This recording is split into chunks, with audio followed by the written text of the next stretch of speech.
आज महाराष्ट्र में समाजवादी पार्टी के एक मामडन एमएलए ने कहा कि हम 2 एमएलए अभी यहाँ पे, यदि हम 8 हो जाएं तो किसी की माँ ने दूध नहीं पिलाया जो हमारे ऊपर उंगली भी उठा दे। ये बहुत बड़ी भयंकर बात कही है, क्योंकि समाजवादी पार्टी ऐसे कहने को तो कहते हैं कि हम यादव हैं, परंतु मैं कहता हूं यादव नहीं है, मुसलमान है। जब राम मंदिर के बारे में मुलायम ने गोलियां चलाई थी तो उसने कहा था कि मुझे मुसलमानों का वोट चाहिए, और आज मैं इस बात को पूरा समर्थन देता हूं कि जो योगी जी ने कहा कि बटोगे तो कटोगे, वो बात बिल्कुल सही है। अब इस बात से प्रूफ हो गया कि जिन्होंने अभी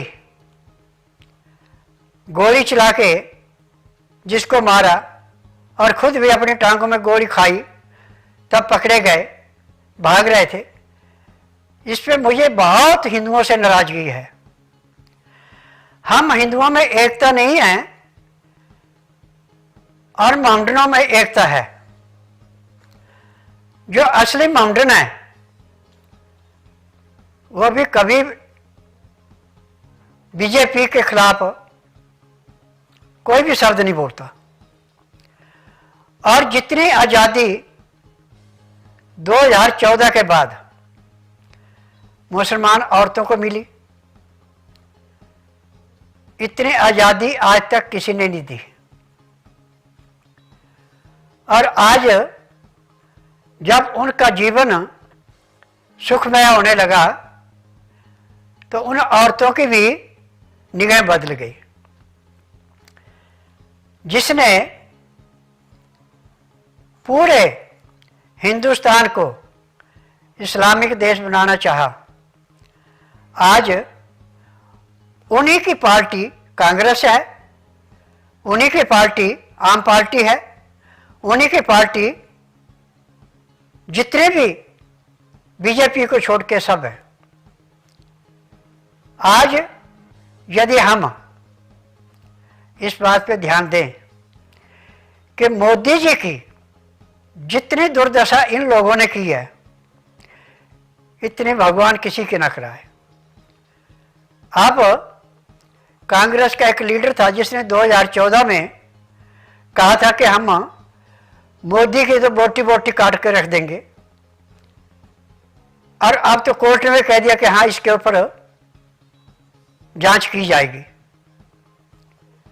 जांच तक के लिए रखो, इसको जीवन कारावास से होना चाहिए, क्योंकि जो बातें सारी पब्लिक के सामने कही हैं ये बहुत गलत बातें हैं। आज हम किसी भी संस्था में जाएं,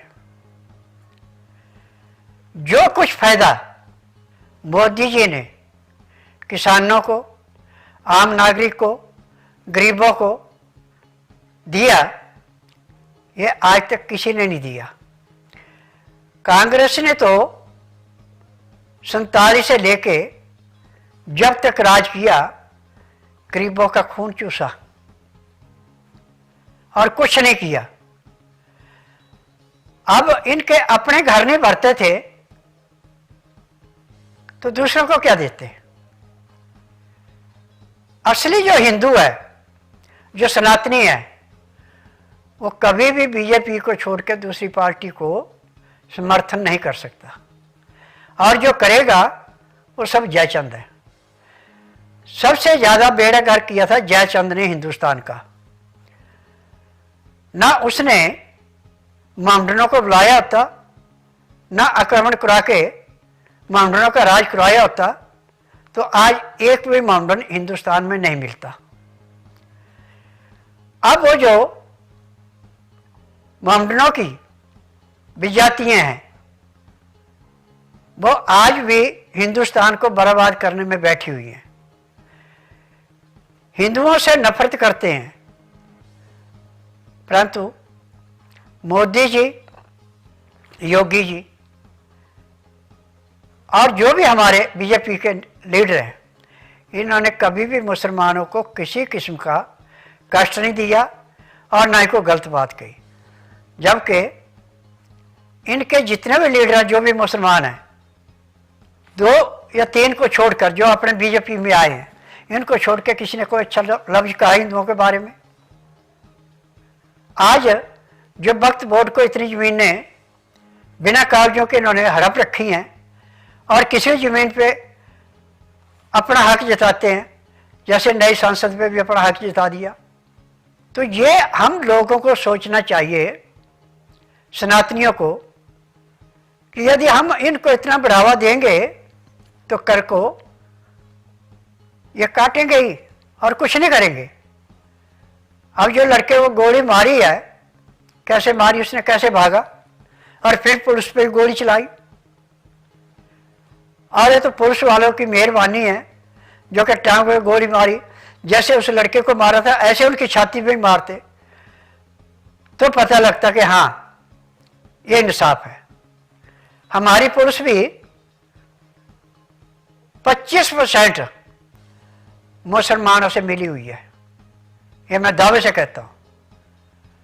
और जो हराम की खाना सीखे हुए हैं उनकी पुलिस मदद करती है, जो ईमानदारी का खाना खा रहे हैं उनको पुलिस भी हमेशा दबा के रखती है। मैं गृह मंत्री जी से निवेदन करना चाहता हूं कि जैसे यूपी में योगी जी ने कहा कि जो अपना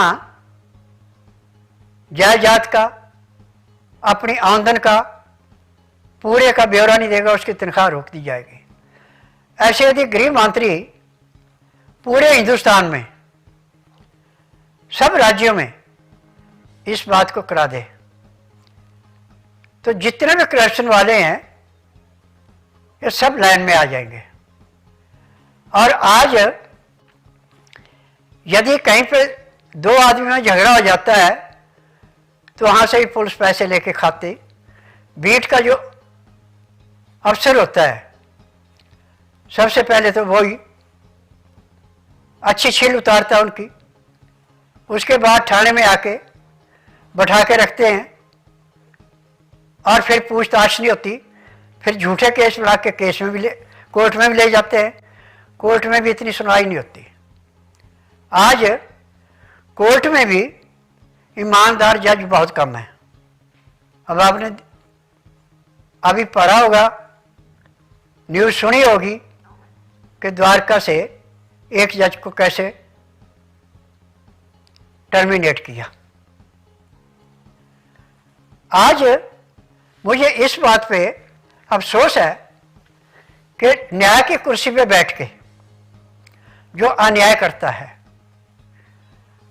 वो इस जन्म तो क्या अगले जन्म भी सजा भुगतेगा। एक आवारा कुत्ता भी यदि आप प्यार से बोलेंगे तो वो भी आपकी रक्षा करता है, और पालतू कुत्ता तो करता है। और हम इंसानों से ज़्यादा वफादार जो कुत्ता है। आप देखेंगे कई बार आपने टीवी पे देखा होगा कि मालिक ने कुत्ता पाल रखा है और मालिक के पास खुद ही खाने के लिए कुछ है नहीं, कुत्ते को क्या खिलाए, तो कैसे कुत्ता लाके मालिक की सेवा करता है। तो मैं तो इस बात को कहूँगा कि यदि हम इस बात को समझाएं जानवरों से भी कि असली सनातनी वही है जो हर एक की रक्षा करना जानता है, और वो अत्याचारी है जो किसी को खाते हुए देख नहीं सकता, खुश किसी को देख नहीं सकता और अपनी जिंदगी भरने में लगा हुआ है, कितना को लूट लूं। अब दिल्ली का ले लो, जमुना जी में जितना प्रदूषण इस साल है इतना आज तक मुझे 48 साल हो गए दिल्ली में आए हुए, मैंने 48 सालों में नहीं देखा था। और सबसे ज़्यादा प्रदूषण 14 के बाद हुआ। जब से आम पार्टी आई है, जमुना की सफाई का करोड़ों में खर्चा कर दिया और कागजों में, असलियत में एक भी पैसा खर्च नहीं हुआ, सब इनकी जेबों में है। और आज ये कह रहा कि मैं ईमानदार हूं, ये ईमानदार बिल्कुल नहीं है। केसरीवाल सबसे ज्यादा भ्रष्ट है, पन्नों से पैसे खाए, जो कि खालसा स्थानी का नियम है। ISI के पैसे खाए, जो उग्रवाद फैला रही है। 2004 में जब ये छुट्टी लेके बाहर निकला था, तो विदेशों में जाके जो भी भारत के खिलाफ थे उनसे पैसे लूटता रहा और अपना पेट भरता रहा। आज जो इसने अपना शीश महल बनाया था उसका क्या सत्यानाश किया। जो भी इसने महंगे से महंगे सामान रखे थे लाके उसमें, वो सारे के सारे निकाल लिए। अब यूपी में अखिलेश को टुट्टी चोर कहा, टुट्टियां भी निकाल के ले गया था। यही बिहार में हुआ। बिहार के जो उप मुख्यमंत्री थे, इन्होंने भी पूरा अपना निवास कैसे खाली किया, कैसे सब चीजों को उतार के ले गया। तो जो आदमी इतनी भूख रखता है, वो आदमी कब आपकी सेवा करेगा। आज यादवों में अखिलेश ने और लालू के बेटे ने इतना यादवों को प्रताड़ना कर दी कि यादव किसी के आगे मुंह दिखाने के काबिल नहीं रखे। असली यादव वही है जो इंसानियत को मानता है, जो इन उग्रवादियों के बीच में आता है, इनको मान्यता देता है, उसको मैं भी यादव नहीं मानता, वो भी मामडनी है। आज जहां जहां पे उपचुनाव हो रहे हैं, उनसे मेरा निवेदन है कि यदि आप यूपी को स्वर्ग बनाकर रखना चाहते हैं तो बीजेपी के अलावा किसी को भी वोट न करें, भले आप घर बैठे रहें। कोई वोट देने की आवश्यकता नहीं है। यदि आपको बीजेपी से नफरत है तो आप घर में बैठिए, आपके ऊपर कोई जोब नहीं होगा।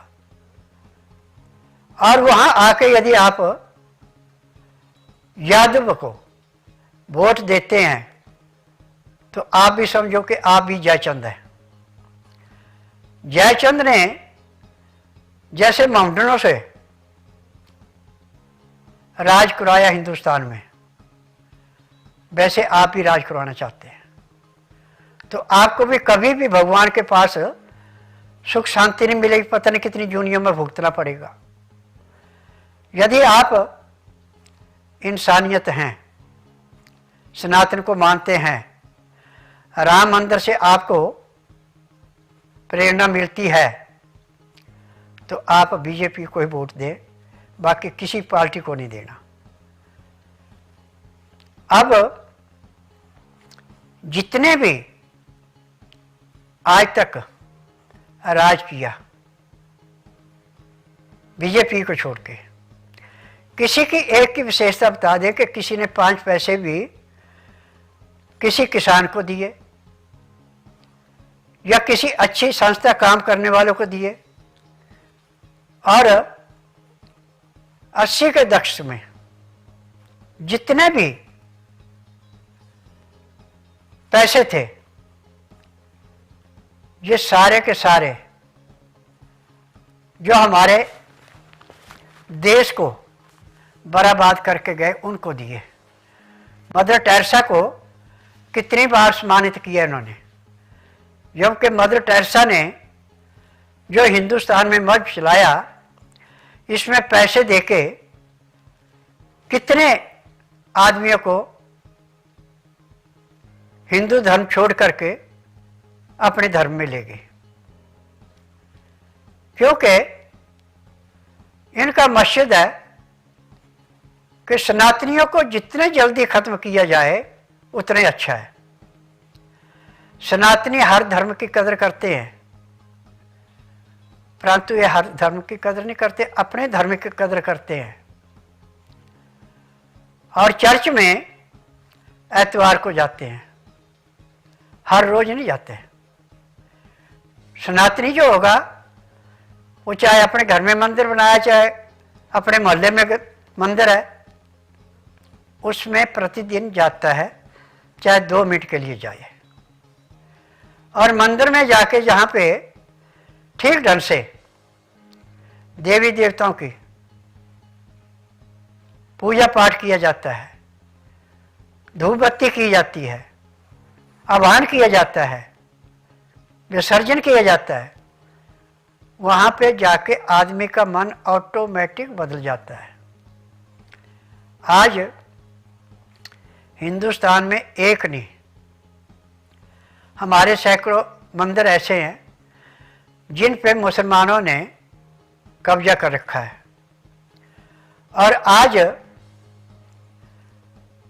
मैं इस बात से खुश हूँ कि हमारे सुप्रीम कोर्ट के सुप्रीम जज जो है, उनके भी मन में दया भाव आया कि अब मैं रिटायर होने वाला हूँ, कुछ ऐसे करके जाऊँ कि जिससे मुझे पब्लिक याद करे।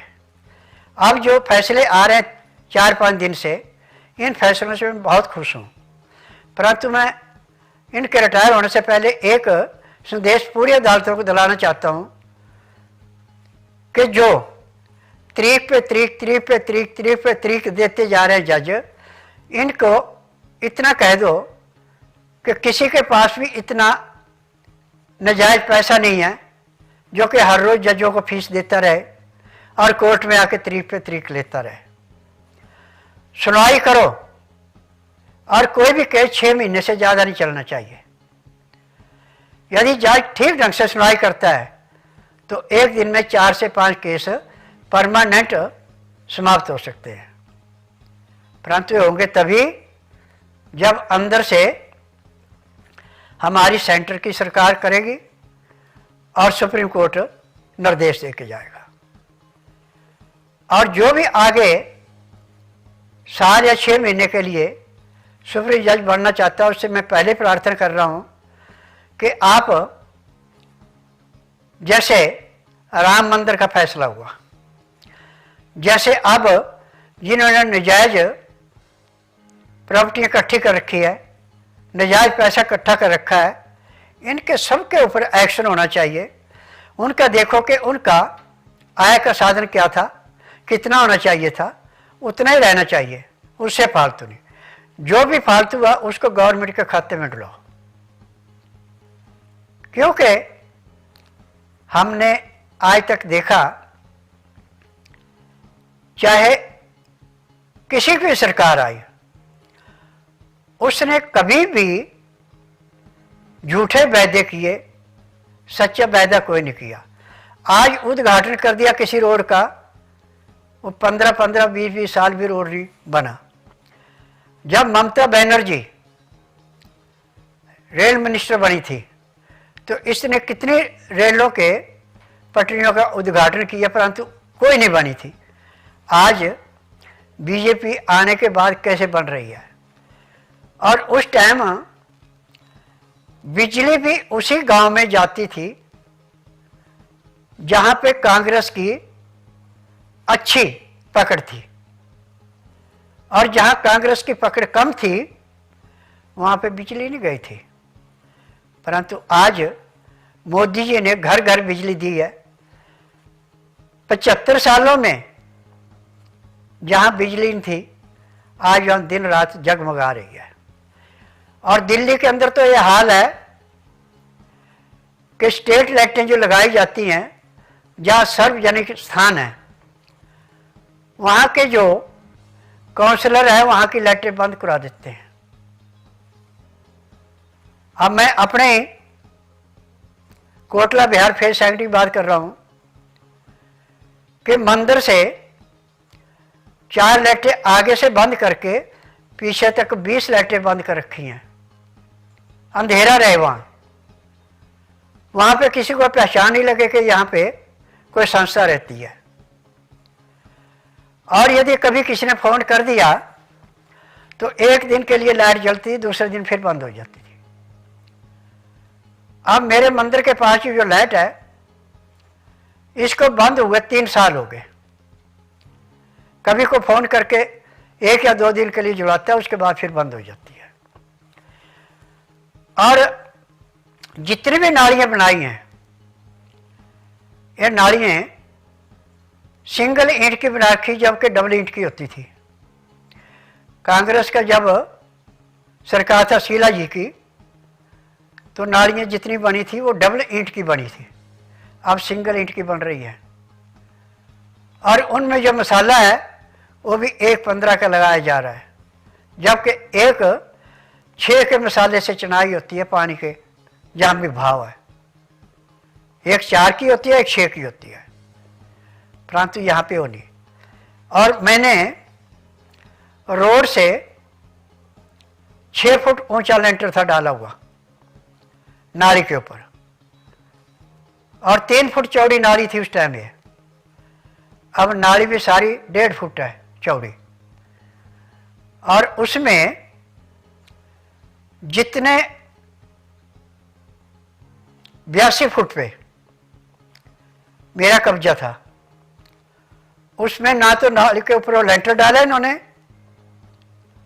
और न सिल्ली डाली, वो पूरे का पूरा नंगी नाली पड़ी है। कई बार बच्चे खेलते हुए नाली में गिर जाते हैं, जब बच्चे चिल्लाते तो उन बच्चों को निकाला जाता है। और मंदिर के पास नाली का यदि पूरा कीचड़ निकाला जाए तो मंदिर की नाली का 7 फुट गहरा है। अब जो नाली आगे बनाई है वो 3 ही फुट है, और चौड़ाई उसकी 1.5 फुट है। तो मैं तो ये चाहता हूँ कि इन सरकारों को, जिन्होंने अपने घर भरने के अलावा कोई काम नहीं किया, आज दोबारा ज़िंदगी में इनको दोबारा सत्ता में नहीं आना चाहिए। ये हमारी नगरवासियों से, देशवासियों से सबसे एक ही विनती है कि जिसने पब्लिक की सुनवाई नहीं की उसको वोट कभी मत करो, उसको कभी भी सत्ता में मत आने दो। और जिसने पब्लिक हित के लिए कार्य किया, समाज सेवी है, उसकी मदद करो, उसको आगे लाओ। और जो चापलूसी करके आगे चलते हैं और किसी की अच्छाई के बदले हमेशा बुराई करते हैं, उससे हमेशा दूर हो जाना चाहिए। आज हमारे प्रधानमंत्री जी रशिया में जाके कितनी इज्जत कमाई है, कितने देशों ने इसका कहना माना है। और इन्होंने रशिया का और यूक्रेन का जो झगड़ा, उसको बंद कराने में कितनी मदद की है। इसराइल का, ईरान का है, उसमें भी क्या कहा। परंतु सबसे बड़ी देन है कि जिसके अंदर अहंकार है वो कभी नहीं मानता। और जो लड़ाई में मदद कर रहे हैं, मैं तो उन से भी एक ही निवेदन कर रहा हूं कि आप लड़ाई के बजाय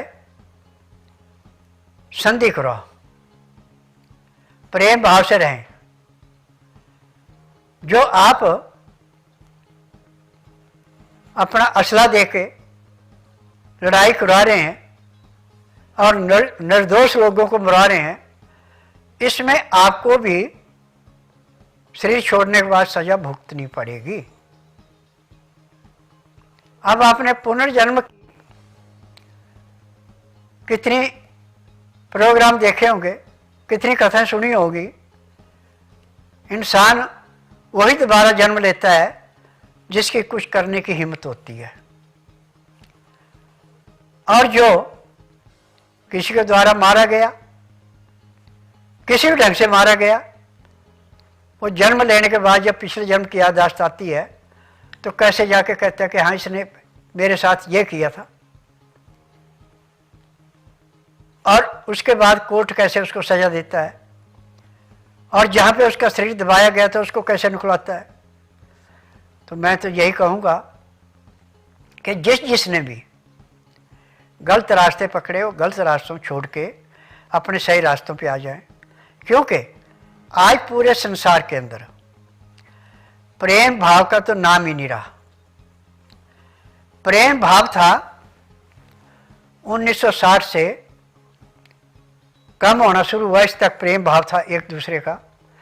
यदि किसी ने प्यासे को पानी पिला दिया तो उसकी भी वो याद रखता था, परंतु आज अपना घर भी उसको किसी को दे दें तो उस पर कब्जा कर जाएगा, परंतु उसको मारने की करेगा। ये आज की नीति हो चुकी है। जिसका बाजू पकड़ा उठाया उसी को वो मारने लगता है। तो इसमें सुधार तभी होगा जब आप ये जितनी भी चुटकोरी पार्टियां हैं इनको दरकिरार किया जाए और सनातन को अपनाया जाए। तो मैं कहता हूं कि आज ये हिंदुस्तान जो है पूरा हिंदू कहलाएगा। अभी रला मिला है, परंतु ये नहीं मैं कहता कि आप सारे हिंदू बन जाए। जो आपका मजहब है उसको आप अपनाओ, परंतु एक दूसरे से दुश्मनी मत रखो। हिंदू तो सभी से प्रेम करना सिखाता है।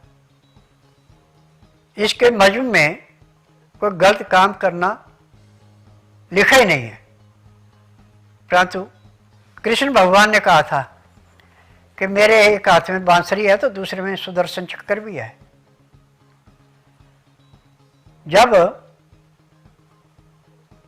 कौरवों और पांडवों का युद्ध हुआ था और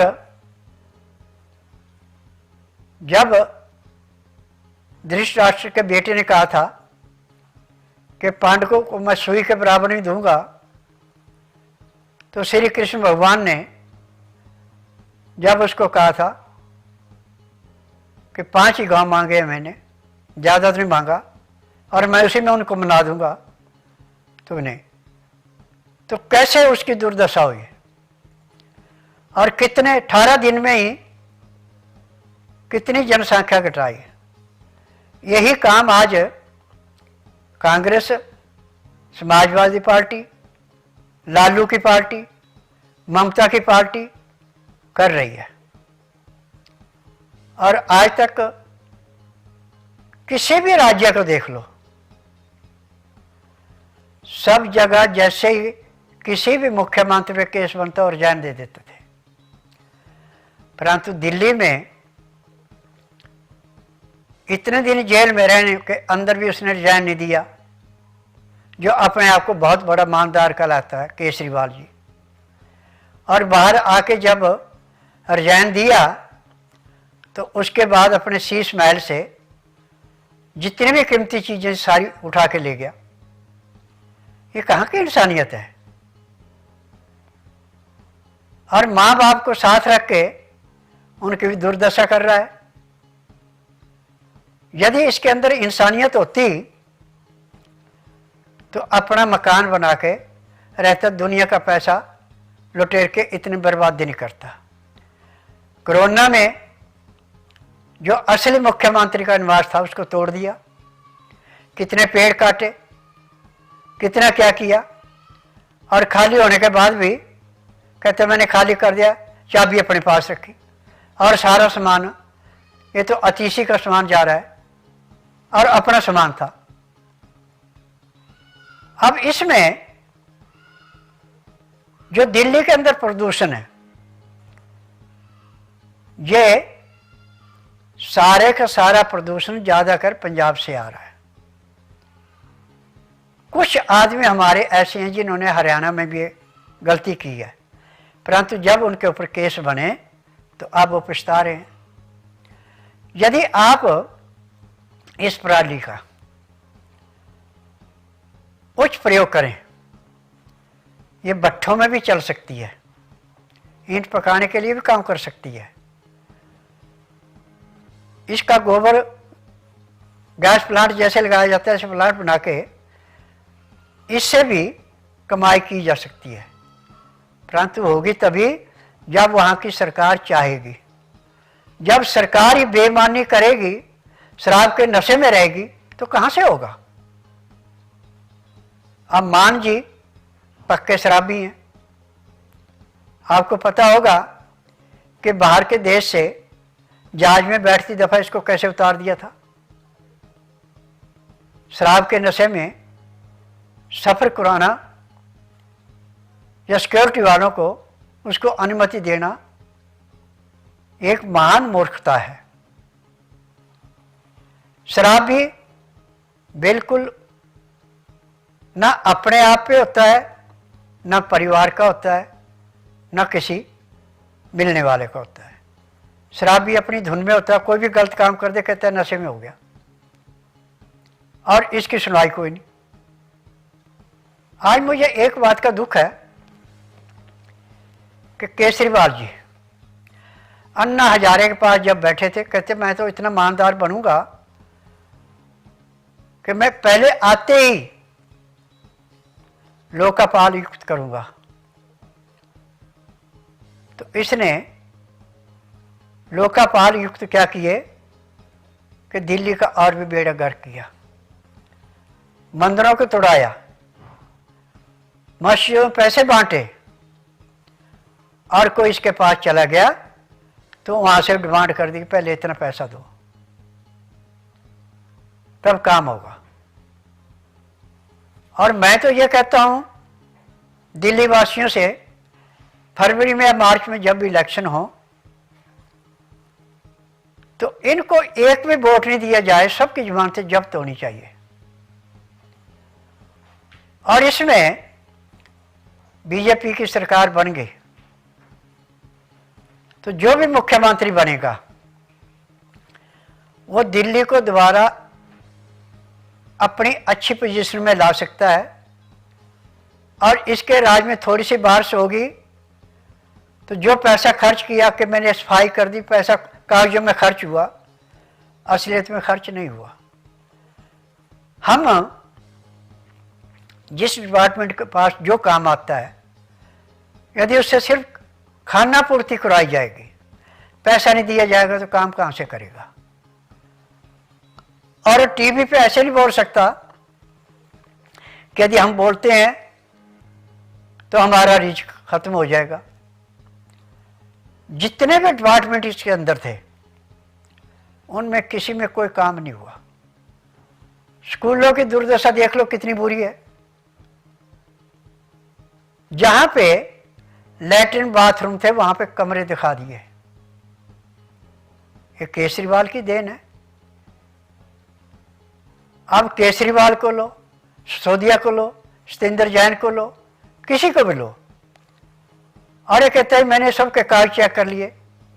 जो सबसे पहले इसने कानून मंत्री बनाया था उसकी भी जाली डिग्री थी। और भी इसके पास कितने हैं जिनके पास जाली डिग्रियां हैं।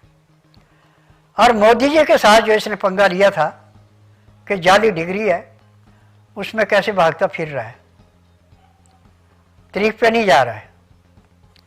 अब इसमें यूनिवर्सिटी झूठी है, वो जिसने डिग्री दी, जो दिल्ली से डिग्री गई वो झूठी है, परंतु इस करके करना है कि मोदी हिंदुस्तान को स्वर्ग न बना जाए।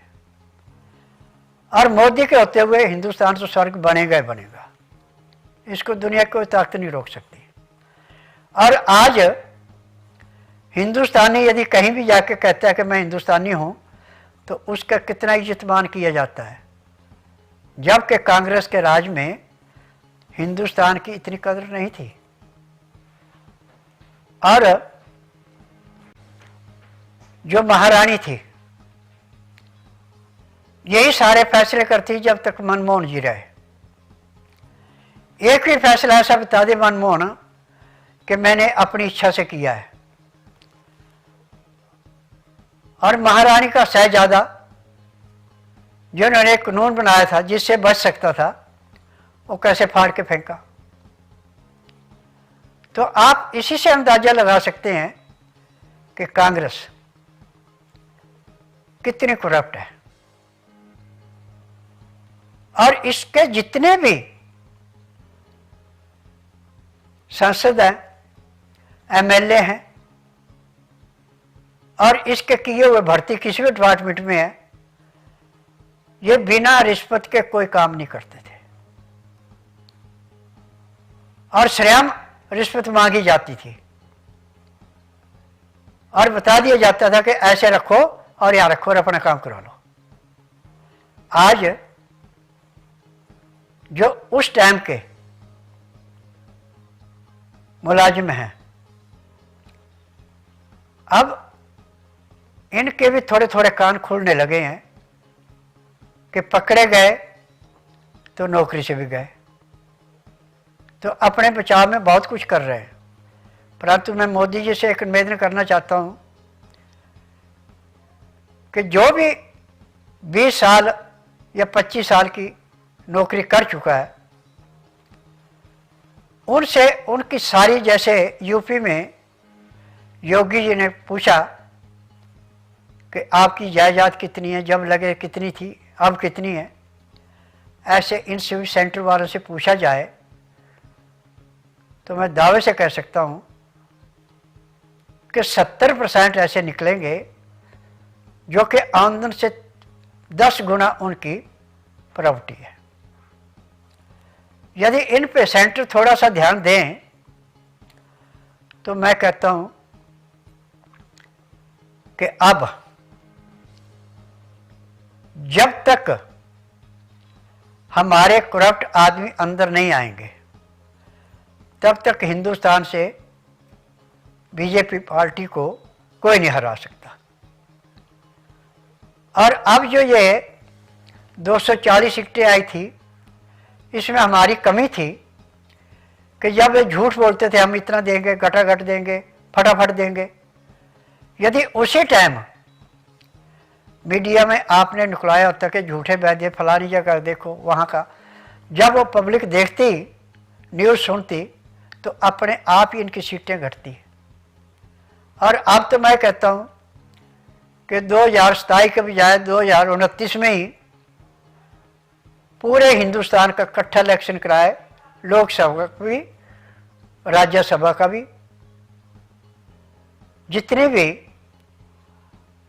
इलेक्शन का खर्चा फजूल था वो सारा बंद हो जाएगा और हिंदुस्तान बड़ी तेजी से चलेगा, क्योंकि हिंदुस्तान में आज भी जो गरीब है वो पूरी ईमानदारी से अपना काम कर रहा है, परंतु जिसका पेट भर गया उसकी भूख नहीं मिटी। पेट तो भर गया या फटने को चला गया, परंतु वो किसी न किसी ढंग से पब्लिक का खून चूस रहा है। ये खून चूसना तभी बंद होगा जब जितने भी चोर हैं, इन चोरों पे नकेल कसी जाएगी। नकेल तभी कसी जाएगी जो योगी जी ने यूपी में फार्मूला अपनाया, वही अब सेंटर में अपनाया जाए।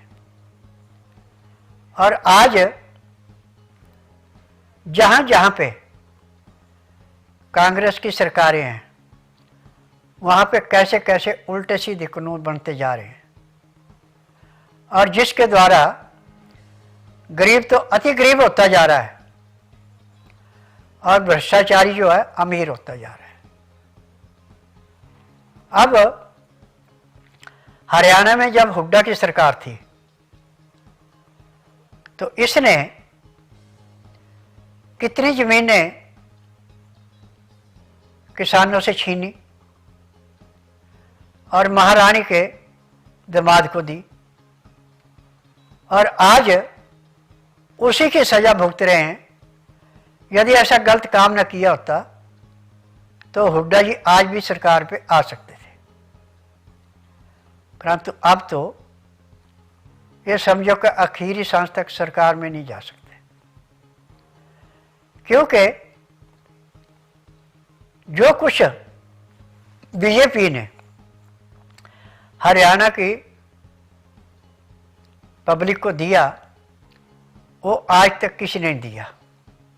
हरियाणा में जो अच्छा काम हुआ था, अच्छी सड़कें बनी थी, जब पहली बार बांसी लाल जी हरियाणा के मुख्यमंत्री बने थे तो बनी थी, उसके बाद नहीं बनी। पंजाब में लक्ष्मण सिंह गिल जी जब बने थे मुख्यमंत्री तो पंजाब की भी कायाकल्प हुई थी, परंतु उसके बाद जितने भी बने हैं सब लुटेरे बने। आज जिस भी प्रांत में किसी में भी देखें, जहाँ पे ईमानदार सरकार थी वहाँ तो लाभ हुआ, जहाँ ईमानदार सरकार नहीं थी वहाँ पब्लिक कितनी डूबी। 26/11 का हमला के तार सारे कांग्रेस से जुड़े हुए थे। यदि कांग्रेस से न जुड़े होते तो 26/11 का हमला नहीं होता, क्योंकि महारानी IAS की एजेंट थी और महारानी अब भी उनका काम कर रही है, और केजरीवाल ISI का खालिस्तानियों का एजेंट है। कितना पैसा उनसे लिया है। तो मैं तो ये की बात कहूँगा कि यदि आप हर चीज को गहराई से सोचेंगे तो जो कुछ बीजेपी ने करके दिखाया और कर रही है, ऐसा ना आज तक किसी ने किया और आगे उम्मीद भी नहीं है कि कोई करके दिखाएगा। और जो समाजवादी पार्टी को, लालटेन पार्टी को, झाड़ू पार्टी को और ममता बनर्जी पार्टी को वोट देगा, वो समझो कि सारे का सारा जयचंद है। जैसे जयचंद ने हिंदुस्तान का नाश किया था, ऐसे नाश करने में बैठे हुए हैं। आज ममता बनर्जी ने जितने कुकर्म,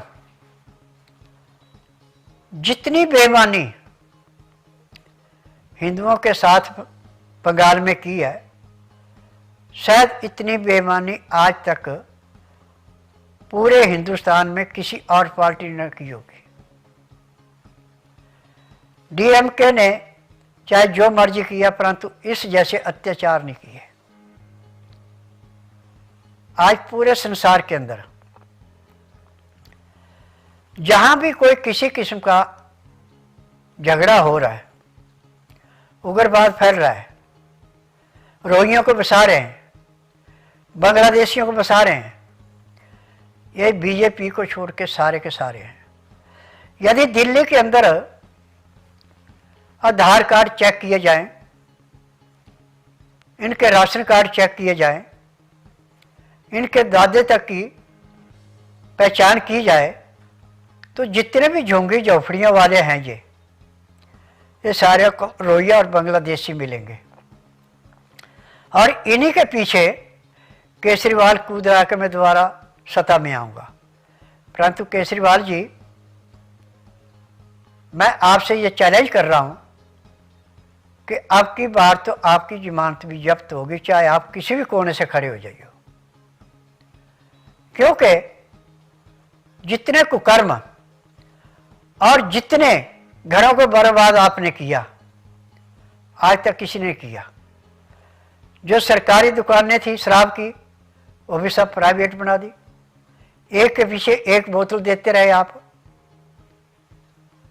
और जिसके पास सुबह शाम खाने को रोटी थी वो शराब के लिए चाहे चोरी करके लाए, चाहे ठगी करके लाए, चाहे सुबह से शाम तक मेहनत करके लाए, साहब को सिर्फ ही सो गए, बाल बच्चे की भी होश नहीं होती थी। ये सब आपकी देन है।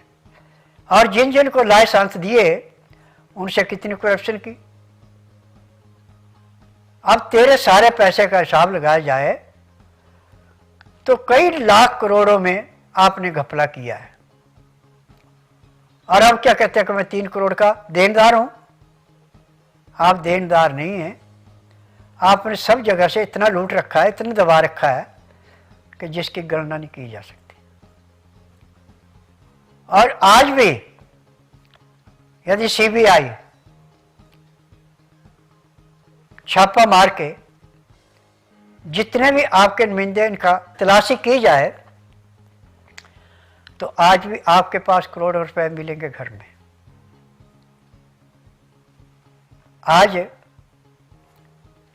बैंकों में 2000 के नोट क्यों नहीं जा रहे हैं? क्योंकि सब आपके आदमियों के दबाए हुए हैं। बिजनेसमैन को भी आपने डुबो के रखा, खेती बाड़ी वालों को तो आपने मारा ही मारा। कौन से का भला करके दिया? आपने किसी कोने में कोई भला नहीं किया, परंतु भगवान मोदी जी को लंबी आयु दे, क्योंकि इन्होंने जब से सत्ता संभाली 13 साल ये गुजरात में रहे, वहाँ का कायाकल्प किया। अब 10 साल पूरे करके 11वां साल चला है सेंटर में।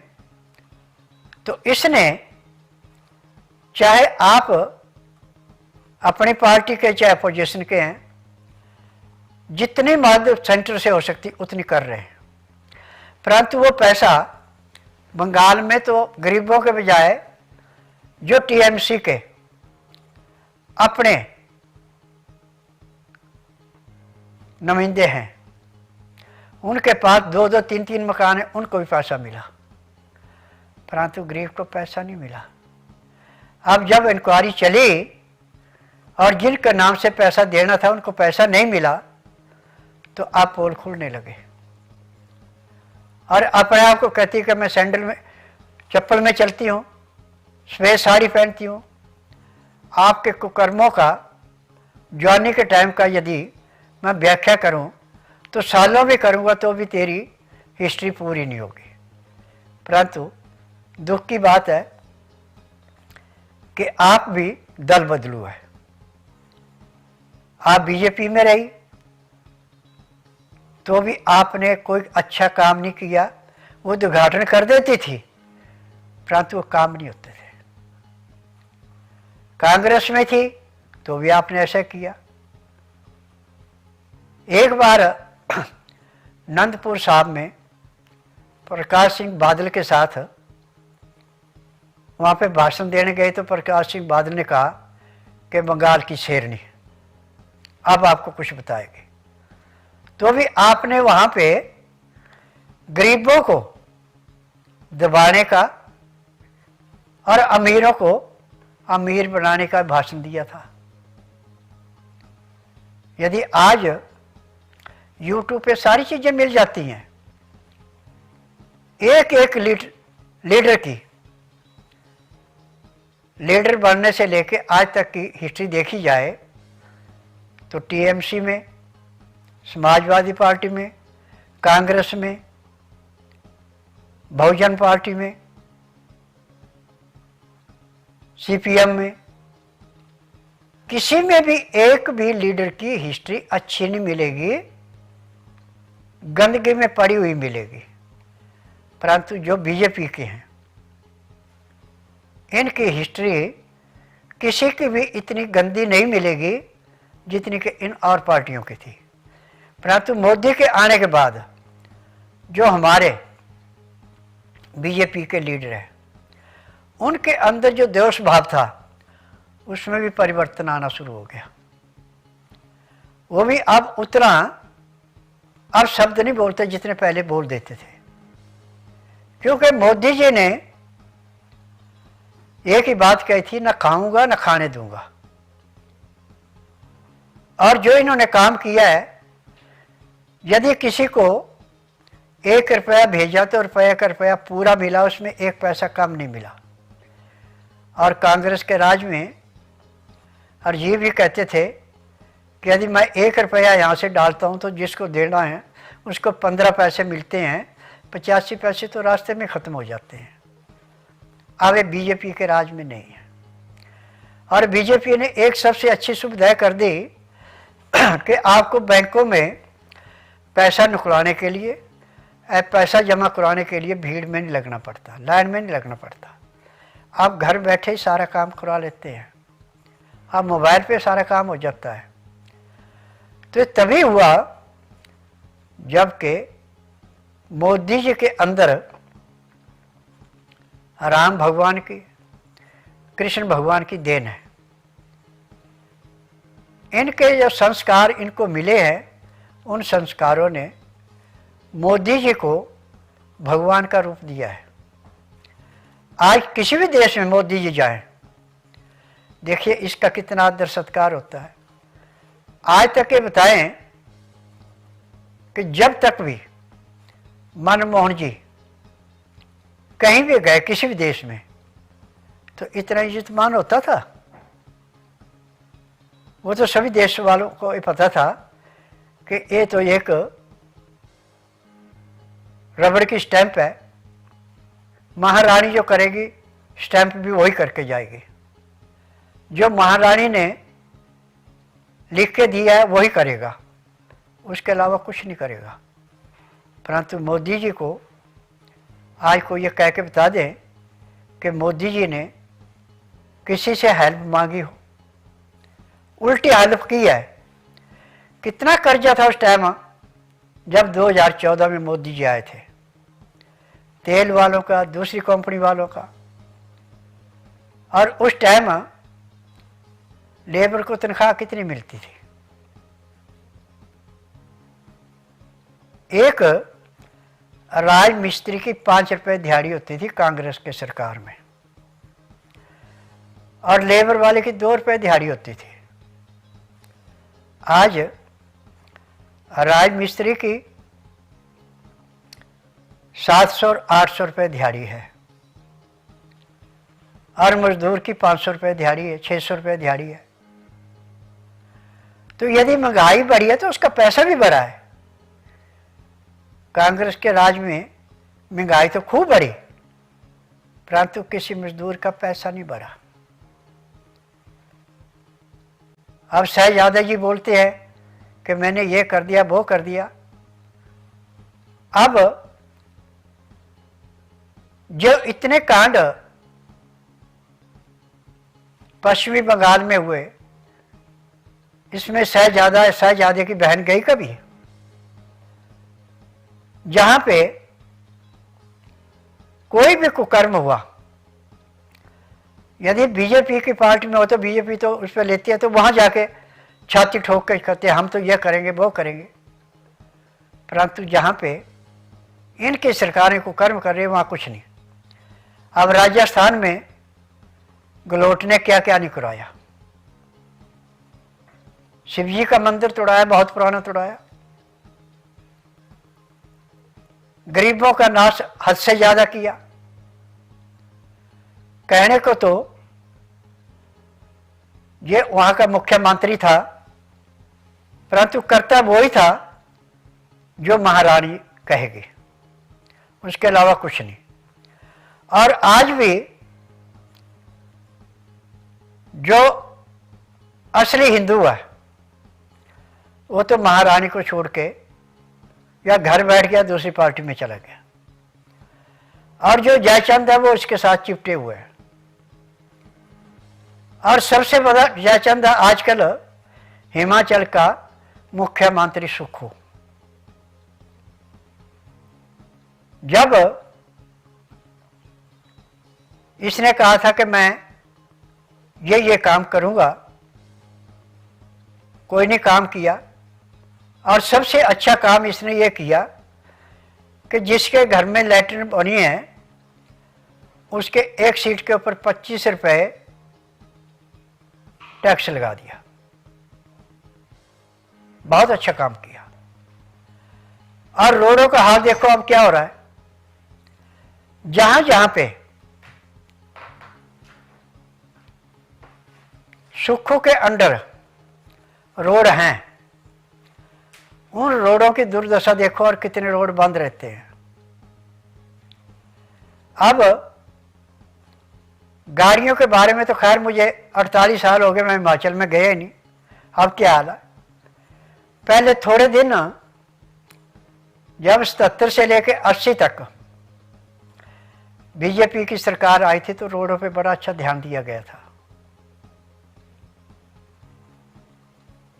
और उसके बाद रोडों की दोबारा दुर्दशा होनी शुरू हो गई थी। अब लाशें जो गिरते हैं ये इस वजह से गिरते हैं कि कटाई तो रोडों की अच्छी कर दी जाती है पहाड़ों की, परंतु जहां से कटाई की जाती है वहां से जो पानी गिरता है उसकी निकलने की सुविधा नहीं कराई जाती। जब वो सुविधा नहीं होती, रोड पे पानी चलता है और पानी से जमीन कटती है तब जाके रोड गिरता है। यदि रोड बनाते समय यदि उसकी सुविधा की जाए पानी की, और जहां से रोड काटा है उसके ऊपर से पानी का ऐसा एक सिस्टम बनाया जाए कि जहां से जमीन काटी है वहां पानी की बूंद बारिश की आनी चाहिए, दूसरा पानी नहीं आना चाहिए, तो कोई भी रोड खराब नहीं हो सकता। और कांग्रेस की सरकार में जो पुल बनाए जाते थे, वो एक पुल बनाने में कम से कम, चाहे नदी पे है चाहे नाले पे है, 2 से 2.5 साल लगते थे। परंतु अब कोई भी रोड बन रहा है जो कि गडकरी ने बनाया, उसका तो सवाल ही पैदा नहीं होता खराब होने का, परंतु जो दूसरे बना रहे हैं उसमें भी बहुत ज़्यादा कमियां आ रही हैं। क्योंकि मेरे पास तो हर आदमी से बाहर रहता है, जब वो आदमी मेरे पास इलाज करवाने आते हैं, मैं पूछता हूँ रोड का क्या हाल है, तो बताते ये जगह तो ठीक है परंतु इस जगह में बुरा हाल है।